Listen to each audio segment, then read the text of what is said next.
Hello दोस्तों, welcome to Lohia knowledge point. और आज अपने यूजीसी नेट भूगोल के लिए क्लास है। एमसीक्यू की क्लास कर रहे थे अपनी। नेक्स्ट क्लास की अपने आज बात करेंगे। आज यूजीसी नेट भूगोल की आज अपने चौथी क्लास है। और पहला क्वेश्चन अपना, भारत में आधे से अधिक सोयाबीन का उत्पादन प्राप्त होता है। भारत के अंदर आधे से अधिक सोयाबीन का उत्पादन प्राप्त होता है। तो इसका आंसर जैसे आंध्र प्रदेश, मध्य प्रदेश, महाराष्ट्र, राजस्थान। तो भारत के अंदर आधे से अधिक सोयाबीन का उत्पादन प्राप्त होता है। वो प्राप्त होता है मध्य प्रदेश से। मध्य प्रदेश से प्राप्त होता है। मध्य प्रदेश के अंदर 50%, यानी भारत का टोटल 50% मध्य प्रदेश उत्पादन करता है। और जो महाराष्ट्र के अंदर 36.2%। 36.2%। और राजस्थान के अंदर मात्र 9.7%। राजस्थान मात्र 9.7%। भारत में आधे से अधिक सोयाबीन का उत्पादन करते हैं, यानी 50% उत्पादन करता है मध्य प्रदेश।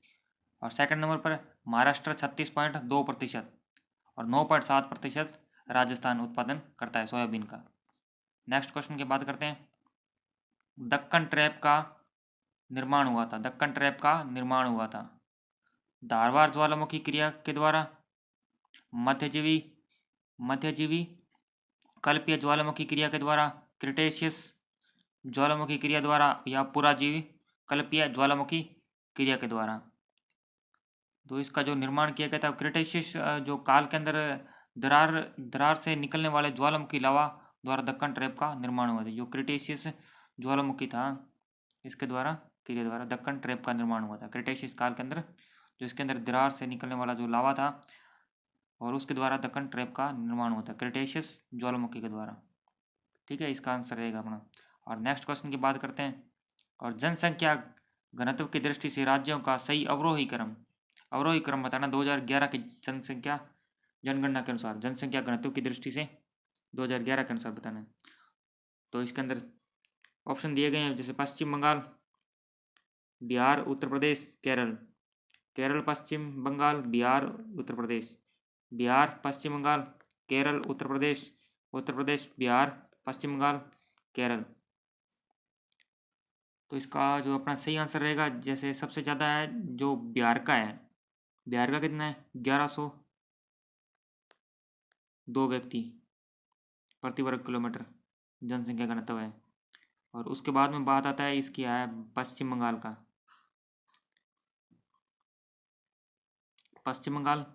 और उसके बाद में आता है केरल और उत्तर प्रदेश। केरल, उत्तर प्रदेश, बिहार, पश्चिम बंगाल, केरल, उत्तर प्रदेश। उत्तर प्रदेश का है 800, लगभग है 828। उत्तर प्रदेश का है लगभग 828। 828। पश्चिम बंगाल की बात करें तो पश्चिम बंगाल का है 1029। पश्चिम बंगाल का 1029। और जो ये अपना केरल का है 859। 859 व्यक्ति प्रति वर्ग किलोमीटर। अवरोही क्रम है सबसे ज़्यादा इसका बिहार का 1102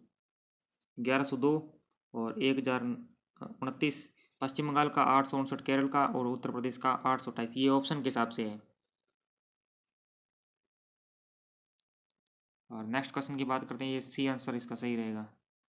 नेक्स्ट क्वेश्चन की बात करते हैं। सूची फर्स्ट को सूची सेकंड से सुमेलित करना है। सूची फर्स्ट को सूची सेकंड से सुमेलित करना है। एक तरफ दिए गए जैवमंडल आरक्षित क्षेत्र और सामने दिए गए उनके राज्य, इनसे मिलान करना है। जैसे दिहांग दिबांग है ना, दिहांग दिबांग जो जैवमंडल रिजर्व है, जो आरक्षित क्षेत्र है, वो है अरुणाचल प्रदेश के अंदर। दिहांग दिबांग अरुणाचल प्रदेश के अंदर है। दिहांग दिबांग अरुणाचल प्रदेश के अंदर है। जो मानस असम के अंदर है। मानस असम में स्थित है। मानस जैवमंडल जो आरक्षित क्षेत्र है वो असम के अंदर स्थित है। जो नोकरेक मेघालय के अंदर स्थित है। नोकरेक मेघालय के अंदर स्थित है। और जो सिमलीपाल उड़ीसा के अंदर है। सिमलीपाल उड़ीसा के अंदर स्थित है। दिहांग दिबांग जो आरक्षित क्षेत्र है वो अरुणाचल प्रदेश के अंदर, मानस असम के अंदर, नोकरेक मेघालय के अंदर और सिमलीपाल ओडिशा के अंदर स्थित है। और नेक्स्ट क्वेश्चन की बात करें, कथन व कारण दिए गए। गन्ना एक उष्णकटिबंधीय फसल है, तो भी भारत में विस्तृत रूप से उष्णकटिबंध के बाहर पैदा की जाती है। ये भारत में विस्तृत रूप से उष्णकटिबंध के बाहर पैदा की जाती है। और कारण बताया गया इसका, भारत में उष्णकटिबंध क्षेत्रों में उत्तर में हिमालय की उपस्थिति के कारण उष्णकटिबंधीय तापमान पाया जाता है। तो इसका पूछा है कौन से कथन ए व आर दोनों सही है, सही व्याख्या करता है, और आर दोनों सही है परंतु आर ए की सही व्याख्या नहीं करता। और नेक्स्ट क्वेश्चन है ए सही है परंतु आर गलत है, ए गलत है आर सही है। तो इसकी बात करते हैं उन्हें। जैसे गन्ना जो भारत का लगभग जो आधा भाग है ना, भारत का लगभग आधा भाग उष्णकटिबंध के बाहर स्थित है। भारत का लगभग आधा भाग यानी 50% जो हिस्सा है वो लगभग उष्णकटिबंध के बाहर स्थित है, उष्णकटिबंध के बाहर स्थित है। लेकिन इसके अंतर्गत उत्तरी भाग आता है, और इसके अंतर्गत क्या है, उत्तरी भाग आता है। 50% जो हिस्सा है उष्णकटिबंध के बाहर है उसके अंदर भारत का उत्तरी भाग आता है। और हिमालय पर्वत है, जो हिमालय पर्वत जो मध्य एशिया की ओर से आने वाली जो ठंडी हवाओं को रोकता है। जो हिमालय पर्वत है ना, जो हिमालय जो एशिया जो मध्य एशिया से आने वाली जो ठंडी हवाओं को रोकता है, जिसके कारण उत्तर भारत में भी उष्णकटिबंधीय तापमान पाया जाता है। और इसलिए इस क्षेत्र में गन्ने की कृषि व्यापक रूप से की जाती है। तो इसलिए अपने कथन ए और आर दोनों सही है, ए व आर दोनों सही, आर ए की सही व्याख्या भी करता है। ठीक है। और नेक्स्ट क्वेश्चन की बात करते हैं अपने। भारत में निम्नलिखित में से किस राज्य में न्यूनतम औसत वार्षिक वर्षा होती है? न्यूनतम औसत वार्षिक वर्षा होती है। न्यूनतम औसत हिमाचल प्रदेश, जम्मू कश्मीर, उड़ीसा या मध्य प्रदेश। जो भारत के अंदर न्यूनतम औसत वार्षिक वर्षा है वो जम्मू कश्मीर के अंदर होती है, जम्मू कश्मीर के अंदर होती है। सही आंसर कह रहा है अपना जम्मू कश्मीर। भारत के अंदर न्यूनतम औसत वार्षिक वर्षा जम्मू कश्मीर के अंदर होती है। नेक्स्ट क्वेश्चन की बात करें तो भारत के अंदर जो कच्चे तेल का बृहत्तम भंडार पाया जाता है, कच्चे तेल का जो सर्वाधिक भंडार पाया जाता है वो कहाँ पे पाया जाता है? असम में, गुजरात में, या पूर्वी अपतट में, या पश्चिमी अपतट के अंदर। तो भारत में कच्चे तेल का सबसे बड़ा भंडार है जो पश्चिमी अपतट यानी जो अपना अरब सागर है, पश्चिमी अपतट या जिसको अपने अरब सागर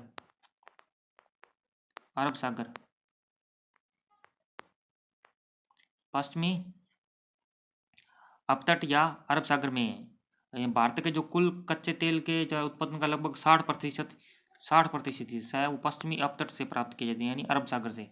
अरब सागर कह सकते हैं या पश्चिमी अपतट भी कहा जाता है इसको।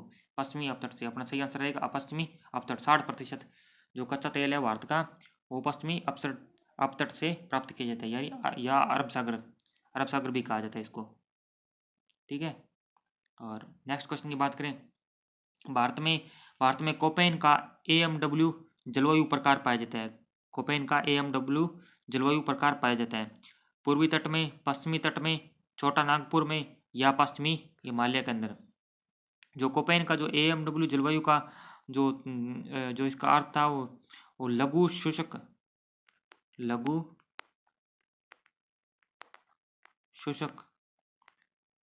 ऋतु की जो मानसूनी जलवायु से था। जो इसका AMW जलवायु का संबंध, जहाँ पर क्या होता है 300 सेमी से अधिक वर्षा होती है, 300 सेमी से अधिक वर्षा होती है, यानी 300 सेमी से प्लस वर्षा होगी। तो वो कहाँ पे होती है? पश्चिमी हिमालय के अंदर, पश्चिमी हिमालय के अंदर। सही आंसर रहेगा अपना पश्चिमी हिमालय के अंदर।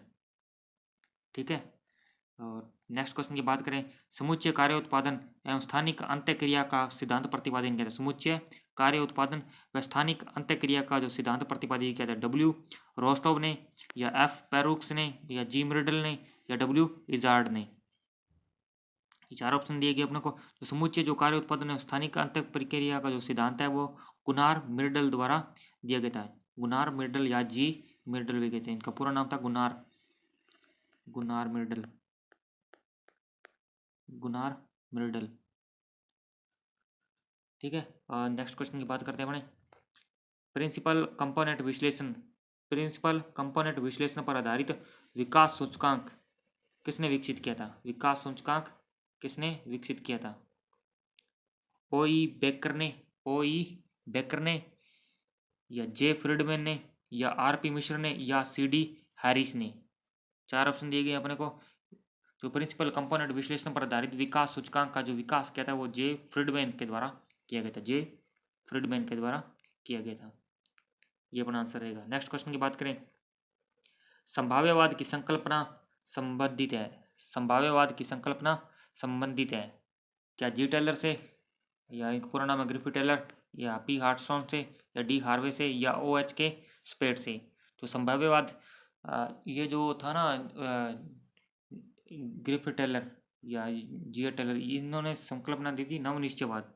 जो ग्रिफिथ टेलर ने इसने संकल्पना दी थी नवनिश्चयवाद, नवनिश्चयवाद ग्रिफिथ टेलर। ये इंपॉर्टेंट है, एग्जाम के अंदर अक्सर पूछा जाता है। जो संबंध किसका है, नवनिश्चयवाद ग्रिफिथ टेलर। और वर्तमान काल का जो निश्चयवाद है, वर्तमान काल का निश्चयवाद वो दिया था कार्ल सावर ने। जो वर्तमान काल का निश्चयवाद, वर्तमान निश्चयवाद, वर्तमान निश्चयवाद, ये दिया था कार्ल सावर ने, कार्ल सावर, कार्ल सावर। ये इंपॉर्टेंट है, ये अक्सर एग्जाम के अंदर क्वेश्चन आते रहते हैं। जो और जो ओ एच के स्पेट है, इनके द्वारा दिया गया था प्रसंभाव्यवाद, प्रसंभाव्यवाद ओ एच के स्पेट के द्वारा। और अपना सही आंसर भी रहेगा ओ एच के स्पेट, संभाव्यवाद या प्रसंभाव्यवाद भी कहा जाता है इसको। अपना सही आंसर रहेगा ओ एच के स्पेट के द्वारा संभाव्यवाद की संकल्पना संबंधित है। नेक्स्ट क्वेश्चन की बात करें, निम्नलिखित में से किसने कहा था कि सभ्यता के उत्थान में जलवायु महत्वपूर्ण कारक है। निम्नलिखित में से किसने कहा था कि सभ्यता के उत्थान में जलवायु महत्वपूर्ण कारक है। एल्सवर्थ हंटिंगटन ने, कार्ल सावर ने, या ईसी सैम्पुल ने। इनका पूरा नाम था इलेन चर्चिल सैम्पुल और ग्रिफिथ टेलर। तो एल्सवर्थ हंटिंगटन एक नीतिवादी जो चिंतक था, एल्सवर्थ हंटिंगटन एक नीतिवादी चिंतक था, एक नीतिवादी चिंतक था एल्सवर्थ हंटिंगटन। और जिनका मानना था कि सभ्यता के उत्थान में जलवायु पर सभ्यता के उत्थान में जलवायु का महत्वपूर्ण कारक है, एल्सवर्थ हंटिंगटन ने कहा था। एल्सवर्थ हंटिंगटन ने, ये इंपॉर्टेंट है, नीतिवादी था ये एल्सवर्थ हंटिंगटन। सूची फर्स्ट को सूची सेकंड से सम्मिलित करना है। सूची फर्स्ट और सूची सेकंड दी गई है। तो इधर दिया गया ई हंटिंगटन, ग्रिफिथ टेलर और एफ रेटजेल ओ एच के स्पेट। सामाजिक डार्विनवाद, संभाव्यवाद, वैज्ञानिक निश्चयवाद और रुको जाओ। तो ये जो ई हंटिंगटन था ना, ये था वैज्ञानिक निश्चयवाद से संबंधित। ई हंटिंगटन वैज्ञानिक निश्चयवाद से संबंधित था, ई हंटिंगटन वैज्ञानिक निश्चयवाद से।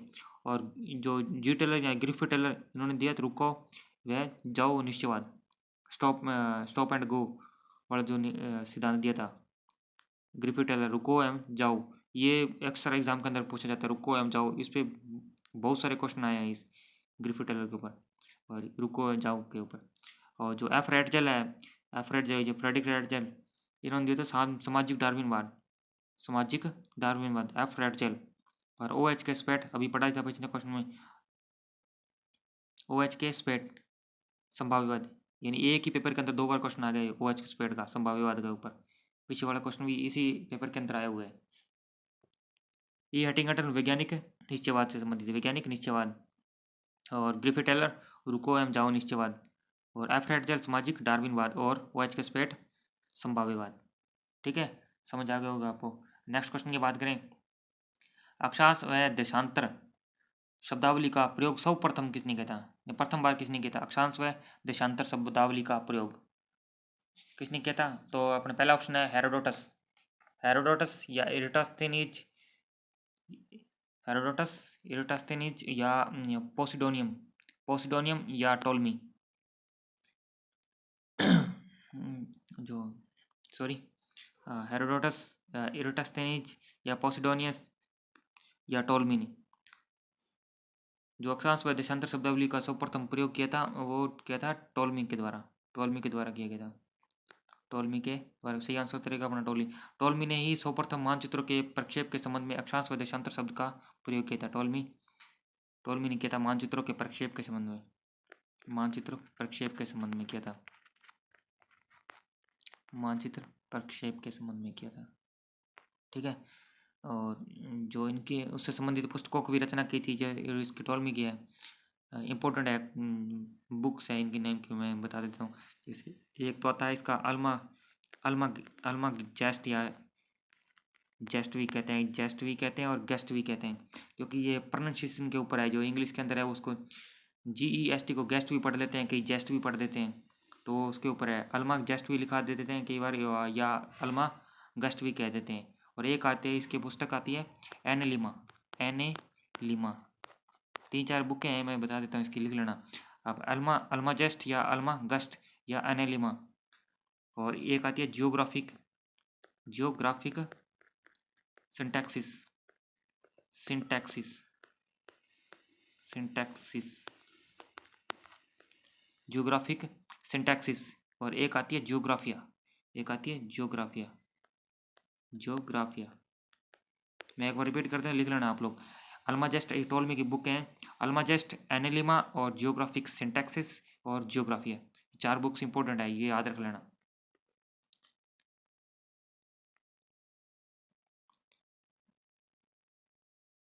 और नेक्स्ट क्वेश्चन की बात करते हैं अपने।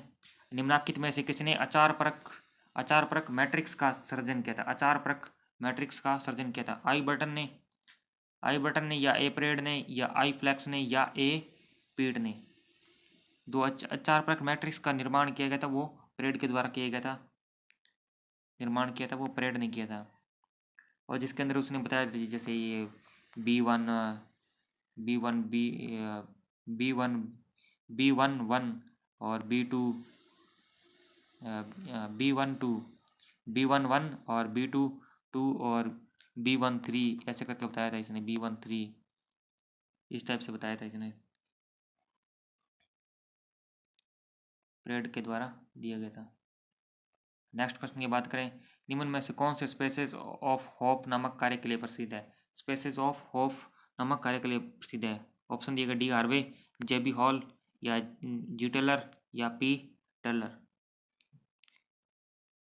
जो Harvey of spaces of hope के लिए प्रसिद्ध है वो हार्वे है, हार्वे है से होप याद रख लेना, है से होप और है से ही हार्वे, होप और हार्वे, है से होप है से हार्वे, याद रह जाएगा आराम से। नेक्स्ट क्वेश्चन की बात करें, इकुमेन की संकल्पना का प्रतिपादन किया था? जो इकुमेन जो संकल्पना दी थी, इकुमेन की संकल्पना का प्रतिपादन किया था, किसने किया था? अलेक्जेंडर वॉन हम्बोल्ट, एराटोस्थेनीज, या J.R. फॉस्टर ने, या स्ट्रैबो ने। ये सारे क्वेश्चन एग्जाम के अंदर आए हुए हैं। एराटोस्थेनीज या J.R. फॉस्टर या स्ट्रैबो ने। जो इसका सही आंसर तो रहेगा अपना एराटोस्थेनीज ने दिया था इकुमेन शब्द का। जो एराटोस्थेनीज ने जो निवास योग्य, जो हैबिटेबल जो स्थान है ना, जो निवास योग्य स्थान, उनके लिए प्रसिद्ध क्या एक शब्द दिया था, इकुमेन। इकुमेन शब्द दिया था, एराटोस्थेनीज के द्वारा दिया गया था। इकुमेन शब्द एराटोस्थेनीज के द्वारा दिया गया था। इसे इकुमेन रह जाएगा और इसे एराटोस्थेनीज आराम से याद रह जाएगा। और निम्नलिखित में से किसने राज्य के जैविक सिद्धांत का प्रतिपादन? ये क्वेश्चन बहुत बार एग्जाम के अंदर है। राज्य के जैविक सिद्धांत का प्रतिपादन किया था? राज्य के जैविक सिद्धांत का प्रतिपादन किया था रेडजेल ने, हम्बोल्ट ने, रिचतोफेन ने, या मैकेंडर ने। 4 ऑप्शन दिए गए हैं। जो अपना सही आंसर तो रहेगा रेडजेल ने राज्य के जैविक सिद्धांत का जो प्रतिपादन किया था, और इस सिद्धांत के अंदर राज्य को राज्य एक जीव के समान है। क्या माना था? राज्य एक जीव के समान है, राज्य एक जीव के समान माना था, राज्य एक जीव के समान माना था। यह सिद्धांत सामाजिक डार्विनवाद पर आधारित है, सामाजिक डार्विनवाद पर आधारित है, सामाजिक डार्विनवाद पर आधारित है। इन्होंने कहा था वो राज्य को एक सामान्य जीव की तरह रहना चाहिए, या उसकी तरह डेवलप होना चाहिए, उसका विकास होना चाहिए सामान्य जीव की तरह। राज्य के जैविक सिद्धांत का प्रतिपादन किया था रेडजेल के द्वारा। ठीक है, नेक्स्ट क्वेश्चन की बात करें अपने। भूगोल में स्वयं मानव विश्व का दर्शन है। भूगोल स्वयं में मानव विश्व का दर्शन है। भूगोल स्वयं में मानव विश्व का दर्शन है। उपरोक्त कथन का श्रेय दिया जाता है अल्बर्ट डिमांजिया को, या कैमिले विलो को, या जीन ब्रूस को, या P.E. जेम्स को। तो ये दिया जाता है कैमिले विलो को, कैमिले वेलो को दिया जाता है। भूगोल स्वयं के अंदर मानव विश्व का दर्शन है, उपरोक्त कथन का श्रेय दिया जाता है कैमिले वेलो को, कैमिले वेलो को। नेक्स्ट क्वेश्चन की बात करें, क्षेत्रीय उपागम की संकल्पना का भूगोल में प्रतिपादन किया था। क्षेत्रीय जो उपागम था उस संकल्पना का जो भूगोल में प्रतिपादन किसने किया था? अल्फ्रेड हैटनेट ने, कार्ल सावर ने, या जीन ब्रून्स ने, या रिचार्ड हार्टसॉन ने। तो भूगोल के अंदर जो क्षेत्रीय जो उपागम था ना, जिसको कोरोलॉजिकल अप्रोच भी कहा जाता है, का जो प्रतिपादन किया था वो अल्फ्रेड हैटनर के द्वारा किया गया था, अल्फ्रेड हैटनर के द्वारा। क्षेत्रीय उपागम सिद्धांत या जिसको कोरोलॉजिकल कोरोलॉजिकल अप्रोच भी कहा जाता है, कोरोलॉजिकल अप्रोच। नेक्स्ट क्वेश्चन की बात करें, निम्नलिखित में से कौन प्रथम मानचित्र निर्माता था? क्रेटस, टॉलमी, अनेक्सिमेंडर या एरेटोस्थेनीज। वो अनेक्सिमेंडर था ना, वो प्रथम विद्वान था जिसने मापक के आधार पर विश्व के मानचित्र का निर्माण किया था। अनेक्सिमेंडर मापक के आधार पर किया था, इसने मापक के आधार पर विश्व के मानचित्र का निर्माण किया था, एनेक्सिमेंडर। ये भी क्वेश्चन काफी बार रिपोर्ट होता है एग्जाम के अंदर। निम्नलिखित में से किसने टॉलमी के विश्व मानचित्रों में व्यापक परिवर्तन किए? जो टॉलमी ने विश्व के मानचित्र बनाए थे उसके अंदर व्यापक परिवर्तन किसने किए थे? अल इदरीसी ने, या अल मसूदी ने, या अल ब्रूनी ने, या इबन बतूता ने। जो अल इदरीसी ने 1145 ईस्वी के अंदर, जो 1145 ईस्वी के अंदर 1145 ईस्वी के अंदर विश्व मानचित्र का जो निर्माण किया था अल इदरीसी ने 1145, जिसमें एशिया, यूरोप तथा अफ्रीका को प्रदर्शित किया गया है, जिसमें एशिया, यूरोप और अफ्रीका को प्रदर्शित किया था अल इदरीसी ने 1145 ईस्वी के अंदर। ठीक है, नेक्स्ट क्वेश्चन की बात करते हैं अपने। निम्नलिखित विद्वानों में से किसने मानवतावाद की विचारधारा का प्रतिपादन किया था? मानवतावाद की विचारधारा का प्रतिपादन किया था, किसने किया था? यी फू तुआन ने, डेविड हार्वे ने, आर हार्टसॉन ने, या पीटर हैगेड ने। जो मानवतावाद का जो अवधारणा का विकास है, वो अवधारणा का विकास 1960 के दशक में 1960 के दशक के अंदर मात्रात्मक भूगोल व मात्रात्मक जो भूगोल थी और प्रत्यक्षवाद के विरोध में हुआ था। किस किस के विरोध में हुआ था? एक तो थी मात्रात्मक भूगोल और एक प्रत्यक्षवाद। जो प्रत्यक्षवाद था ना, इसके विरोध के अंदर, इसके विरोध में जो विरोध में हुआ था। मानवतावादी भूगोल वेतन भूगोल के अंदर जो मानव को सक्रिय केंद्रीय भूमिका दी गई थी, यानी मानव को एक सक्रिय व केंद्रीय भूमिका माना गया था। ये जो इसका प्रतिपादन किया था यी फू तुआन के द्वारा। इसको तुआन भी कह देते हैं, टुआन भी लिख देते हैं, प्रोनाउंसिएशन के ऊपर डिपेंड है इसका। नेक्स्ट क्वेश्चन की बात करें, निम्नलिखित में से किसने जियो पैसिफिक्स शब्दावली का प्रयोग किया था? निम्नलिखित में से किसने जियो पैसिफिक्स शब्दावली का प्रयोग किया था? ग्रिफिथ टेलर ने, हार्टसॉन ने, या मैकिंडर ने, या हटिंगटन ने। जो इसका जियो पैसिफिक्स शब्दावली का प्रयोग किया था वो ग्रिफिथ टेलर के द्वारा किया गया था। जियो पैसिफिक्स शब्द का प्रयोग ग्रिफिथ टेलर के द्वारा। नेक्स्ट क्वेश्चन की बात करें, मानचित्र प्रक्षेपों की संकल्पना सर्वप्रथम प्रतिपादित की थी? मानचित्र प्रक्षेपों की संकल्पना सर्वप्रथम प्रतिपादित की थी अरस्तु ने, हिप्पार्कस ने, या पोसिडोनियस ने, या टोल्मी के द्वारा। जो मानचित्र प्रक्षेपों की जो संकल्पना है वो हिप्पार्कस के द्वारा दी गई थी। हिप्पार्कस ने त्रिविमीय मंडल को द्विविमीय मंडल में परिवर्तित किया था, यानी जो त्रिविमीय मंडल था ना, त्रिविमीय मंडल को इसने परिवर्तित किया था द्विविमीय मंडल के अंदर परिवर्तित किया था। और 2 प्रकार के प्रक्षेप बनाने की योजना प्रस्तुत की थी। कितने प्रकार? 2 प्रकार के प्रक्षेप बनाने की योजना बताई थी, जिसके अंदर एक तो था लंब रेखीय, कि अगर पूछ सकता है एग्जाम में, लिख लेना आप लोग।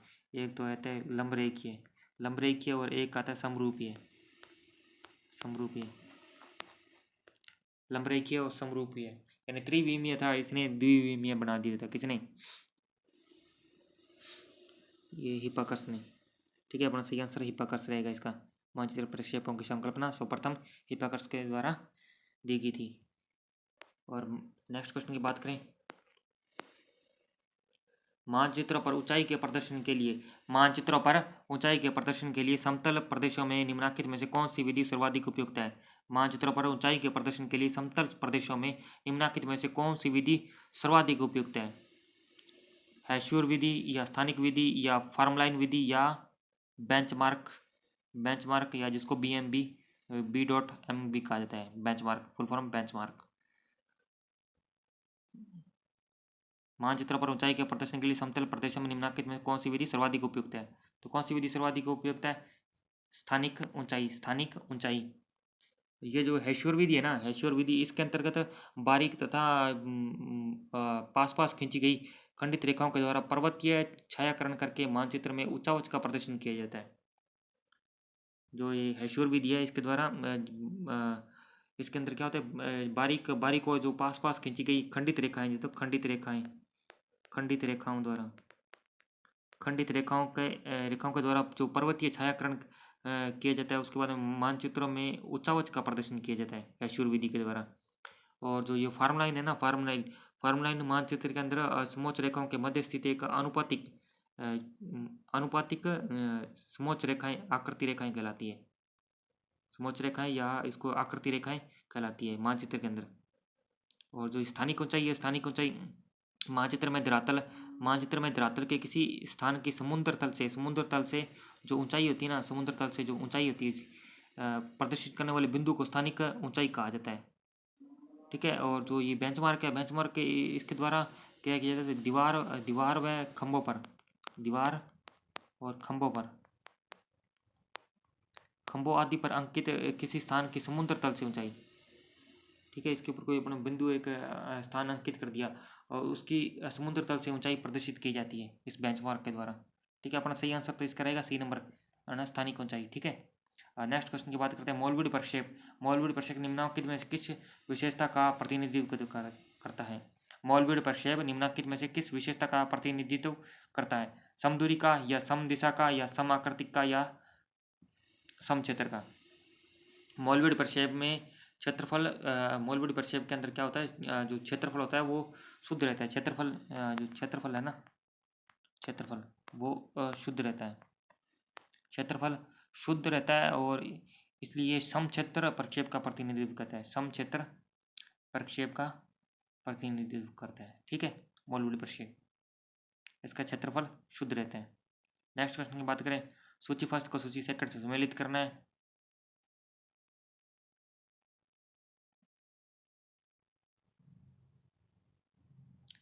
ये है हितग्राफ, आरेख दिए गए हैं, एक तरफ आरेख है, एक तरफ आरेख दिए गए हैं और एक तरफ प्रमुख उपयोग है इनके। ठीक है, अब जो हितग्राफ है, हितग्राफ का संबंध होता है वो तापमान व वर्षा का प्रदर्शन करता है। हितग्राफ तापमान व वर्षा का प्रदर्शन करता है, तापमान व वर्षा का प्रदर्शन करता है। जो जो पिरामिड था ना, पिरामिड लिंग व आयु का प्रदर्शन करता है, पिरामिड लिंग व आयु का, आयु संरचना का जो प्रदर्शन करता है, पिरामिड लिंग व आयु संरचना का प्रदर्शन करता है। जो जो कार्टोग्राफ है ना, कार्टोग्राफ कार्टोग्राफ या कार्टोग्राम या इसको कहते हैं, ये मानचित्र पर आंकड़ों का प्रदर्शन करता है कार्टोग्राफ। जो हिप्सोग्राफिक है, हिप्सोग्राफिक स्थलीय ऊंचाई एवं समुद्री गहराई का, समुद्री समुद्री गहराई का प्रदर्शन करता है। ठीक है, और नेक्स्ट क्वेश्चन की बात करते हैं अपने, क्लाइमोग्राफ में उच्च सापेक्षिक आर्द्रता व उच्च आर्द्र बल्लभ तापमान घोषित करता है। क्लाइमोग्राफ में उच्च सापेक्षिक आर्द्रता व उच्च आर्द्र बल्लभ तापमान घोषित करता है। शीत शुष्क जलवायु को, शीत शुष्क जलवायु को, उमसदार जलवायु को या शीताद्र, ये शीताद्र है, शीताद्र जलवायु को या झुलसती जलवायु को, झुलसती जलवायु को। तो ये करता है उमसदार जलवायु को, उच्च सापेक्षिक आर्द्रता व उच्च आर्द्र बल्लभ तापमान, ये उमसदार जलवायु को बताता है। ठीक है, इसको एक और नाम से भी एक कीन कहते हैं, कीन लिखा जाता है इंग्लिश के अंदर। KWN कीन, KWN कीन। कीन होती है ठंडी व ठंडी शुष्क जलवायु, ठंडी व शुष्क जलवायु कीन। ये कहते हैं स्कॉर्चिंग, स्कॉर्चिंग, स्कॉर्चिंग कहते हैं उष्ण, उष्ण व शुष्क जलवायु, स्कॉर्चिंग कहते हैं, स्कॉर्चिंग, उष्ण एवं शुष्क जलवायु, उष्ण एवं शुष्क जलवायु। कीन तो होगी ठंडी व शुष्क, और स्कॉर्चिंग होगी उष्ण व शुष्क, और एक आती है मग्गी, इसको मगी भी कहा जाता है, MUGGY मगी। ये उष्ण व आर्द्र, उष्ण व आर्द्र। कई बार इंग्लिश में नाम दे देता है। या एक आती है रो, RAW रो, ये आती है ठंडी व आर्द्र, ठंडी व आर्द्र जलवायु, ठंडी व आर्द्र जलवायु। ठीक है, सही आंसर तो रहेगा अपना उमस्तार जलवायु, बी नंबर इसका। ठीक है, नेक्स्ट क्वेश्चन की बात करते हैं।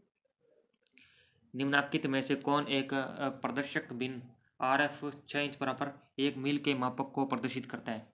अब 6 इंच बराबर इसने दिया एक मील, 6 इंच बराबर 1 मील। अब 6 इंच इसने दिया है, 6 इंच बराबर, नेक्स्ट बात कर दिया, इसको लिख सकते हैं 6 इंच बराबर 1 मील है। 1 मील में कितने इंच होते हैं, इसको लिख सकते हैं अपने 63,360 इंच, 63,360 इंच, 63,360 इंच। या इसको लिख सकते हैं, या इसने पूछा है RF बराबर कितने दिए इसने, 6 इंच बराबर 1 मील, यानी 1 मील के अंदर कितने होते हैं, 63,360 इंच। और एक इंच बराबर बात करें तो ये 6 इंच बराबर है, अपने 1 इंच बराबर करें तो 10,560 इंच, 10,560 इंच। तो अपना सही आंसर रहेगा 1:10,560। ठीक है, ये अपना आंसर रहेगा इसका, RF बराबर, RF ये रहेगा। ठीक है, 1:10,560। ठीक है, 1 मील में होता है 63,360 इंच। नेक्स्ट क्वेश्चन है, निम्न में से कौन सा युग्म सम्मिलित नहीं है। ये त्रिभुज दिया हुआ है, बौछार है क्या, कौन सा सम्मिलित नहीं है बताना है। ये बराबर का निशान दिया हुआ है, इसका मतलब कुआसा है क्या नहीं है। और ये ऐसे चंद्र बिंदु सा दिया हुआ है, उल्टा कटोरा का, ये इस टाइप से दिया हुआ है, मरीचिका, मरीचिका होती है ये ऐसे मरीचिका। और यह अपवाही हिम, एक इधर ऊपर जा रहा है और एक इधर, एक उत्तर की तरफ जा रहा है और एक पूर्व की तरफ जा रहा है, ये अपवाही हिम होता है। लेकिन इसका जो कौन सा सम्मिलित नहीं है, ये बुछार सम्मिलित नहीं है, बुछार का ये नहीं होता। बुछार का होता है ये होता तो त्रिभुज है पर उल्टा त्रिभुज होता है, उल्टा त्रिभुज, और एक ऊपर डॉट सा होता है बिंदु, ये होता है त्रिभुज का। उल्टा त्रिभुज आता है, बुछार का होता है उल्टा त्रिभुज और ऊपर एक डॉट सा होता है बिंदु, ये बुछार का होता है। कुहासे का होता है बराबर का निशान होता है जो कुहासे का होता है।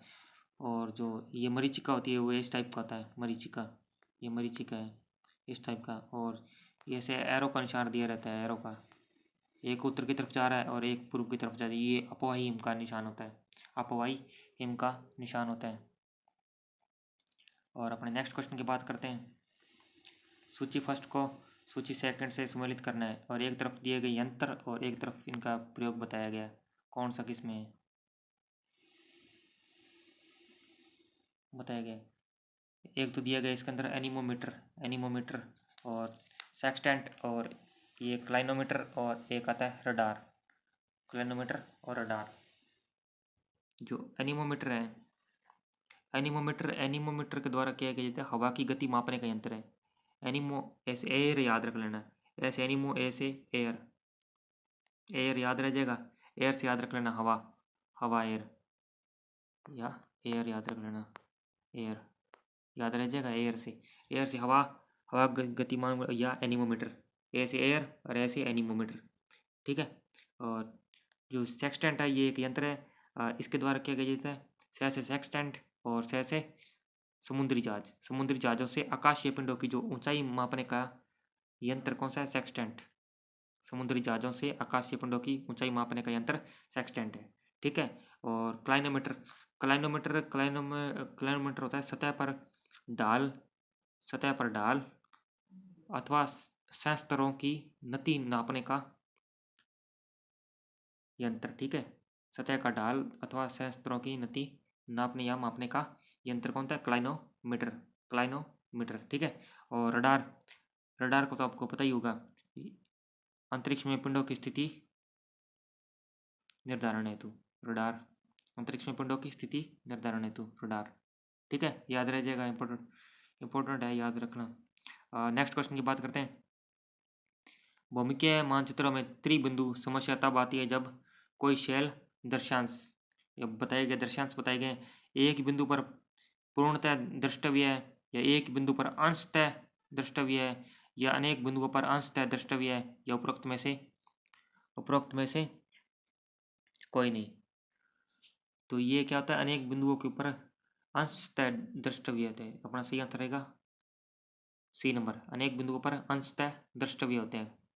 ठीक है, भूमि के मानचित्र में त्रिबिंदु समस्या तब आती है जब कोई शैल दर्शांश अनेक बिंदुओं पर अंशतः द्रष्टव्य होते हैं। ठीक है, नेक्स्ट क्वेश्चन की बात करते हैं अपने। निम्नांकित में से किस मानचित्र प्रक्षेप के सभी अक्षांश मानक अक्षांश होते हैं? ये निम्नांकित में से किस मानचित्र प्रक्षेप के सभी अक्षांश मानक अक्षांश होते हैं? ऑप्शन दिया गया बहुशंक्वाकार प्रक्षेप, साधारण शंक्वाकार प्रक्षेप, बॉर्न प्रक्षेप, या मर्केटर प्रक्षेप। 4 ऑप्शन दिए गए हैं। तो ये जो होता है ना बहुशंक्वाकार प्रक्षेप, इसके अंदर क्या है? सभी अक्षांशों पर मापनी शुद्ध होती है और सभी अक्षांश मानक अक्षांश होते हैं। मापनी क्या होती है? शुद्ध होती है, इसके ऊपर मापनी शुद्ध होती है बहुशंक्वाकार प्रक्षेप के अंदर, और सभी अक्षांश होते हैं वो मानक अक्षांश होते हैं। ठीक है, और उत्तरी ध्रुव सदा प्रकाशित रहता है। नेक्स्ट क्वेश्चन है, उत्तरी ध्रुव सदा प्रकाशित रहता है। 23 सितंबर से 21 मार्च, या 21 मार्च से 23 सितंबर, या 21 जून से 22 दिसंबर, या 22 दिसंबर से 21 मार्च। जो 21 मार्च से 23 सितंबर तक जो उत्तरी ध्रुव और 23 सितंबर से 21 मार्च दक्षिणी ध्रुव प्रकाशित रहते हैं। तो अपने से पूछा इसने उत्तरी ध्रुव कब होता है? 21 मार्च से 23 सितंबर। 21 मार्च से 23 सितंबर। अगर दक्षिणी ध्रुव पूछ लेता तो 23 सितंबर से 21 मार्च दक्षिणी ध्रुव। ठीक है, नेक्स्ट क्वेश्चन की बात करते हैं। भारतीय मसाला बोर्ड ने मसाला पार्क की स्थापना की थी। भारतीय मसाला बोर्ड ने मसाला पार्क की स्थापना की है हरिद्वार के अंदर, फूलों की घाटी में, या साइलेंट वैली के अंदर, या कश्मीर घाटी के अंदर। जो भारतीय मसाला बोर्ड के द्वारा स्थापना की गई थी फरवरी 2011 के अंदर की गई थी। फरवरी 2011 के अंदर की गई थी। साइलेंट वैली के अंदर मसाला पार्क की स्थापना की थी, साइलेंट वैली के अंदर, फरवरी 2011 के अंदर। ठीक है, तो ये अपने थे आज के क्वेश्चन। आई होप वीडियो अच्छी लगी हो तो लाइक करना और अपने दोस्तों को भी शेयर करना। और ये अपना टेलीग्राम चैनल है t.me लोहिया नॉलेज पॉइंट, इसको भी ज्वाइन करें। जल्दी मिलते हैं अपने नेक्स्ट वीडियो के साथ में, तब तक के लिए बाय बाय, टेक केयर।